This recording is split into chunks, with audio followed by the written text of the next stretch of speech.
사랑하는 주양교회 성도 여러분, 안녕하세요. 이병철 목사입니다. 오늘은 복되고 영광스러운 주일입니다. 주양 가족 모두에게 하나님의 평안과 안식이 있기를 바랍니다. 12월 13일 주일 셀라이프는 경주하는 삶이란 제목으로 본문은 히브리서 12장 1절에서 11절까지 말씀입니다. 우리가 그리스도인이 될 때 우리는 경기장에 들어가는 것입니다. 그 경기장 안에는 고통, 번민, 질병, 슬픔, 시련, 역경, 그리고 심지어는 죽음이라는 현실이 있습니다. 이런 것들에다가 우리 자신의 인간성, 잘못된 습관, 개인적인 약점들, 다른 사람들과의 갈등 등이 추가됩니다.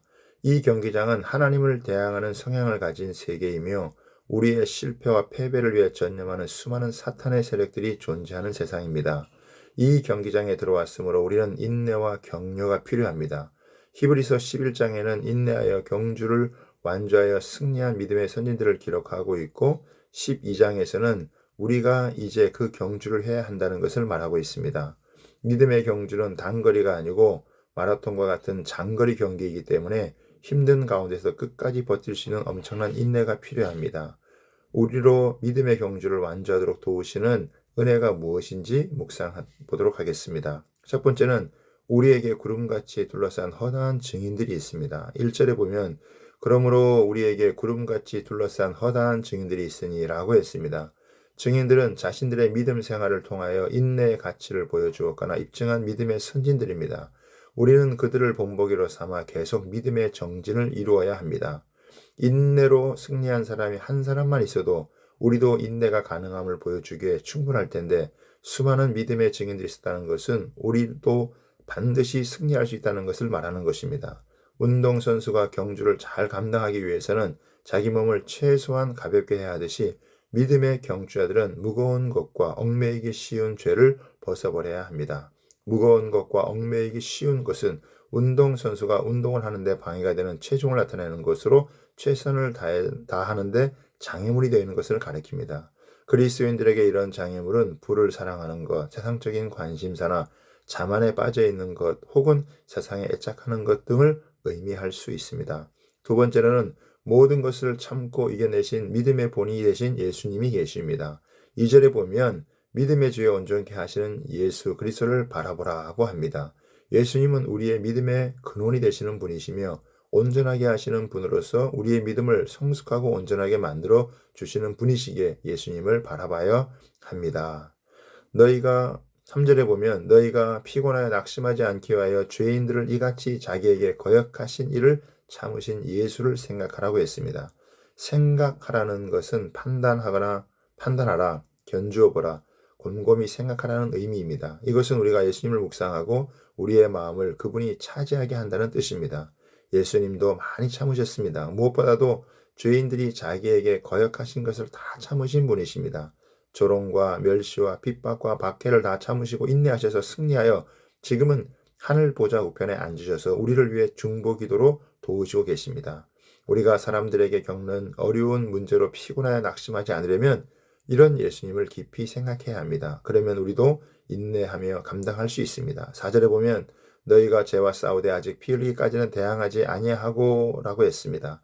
이들은 아직 자신의 피를 흘리기까지는 악의 세력에 대항하여 순교하지는 않았지만 앞으로 그렇게 싸워야 할 때가 올 수 있습니다. 이런 고난을 당할 때 자신보다 더 심한 고난을 당한 허다한 증인들과 수치와 죽음에도 인내하신 그리스도를 생각하며 결코 낙심해서는 안 되며 그들과 같이 인내하고 고난에 잘 대응해야 합니다.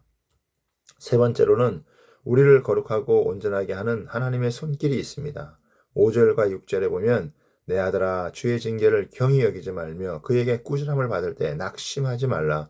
주께서 그 사랑하는 자를 징계하시고 그가 받아들이시는 아들마다 채찍질하심이라 하였느라고 했는데 하나님은 사랑하는 우리 아버지로서 자기 자식들을 돌보고 계십니다. 우리가 사생아가 아니라 자녀이기 때문에 그냥 내버려 두지 않으시고 간섭하십니다.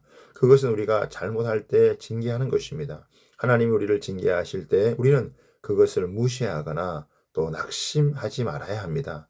하나님의 징계가 우리에게 주는 유익이 있는데 첫 번째는 그 징계가 우리가 아들됨을 확인해 줍니다. 두 번째는 그 징계는 우리의 삶을 깊이 있게 하고 또 향상시킵니다. 세 번째는 그 징계는 우리의 유익을 위해 계속됩니다.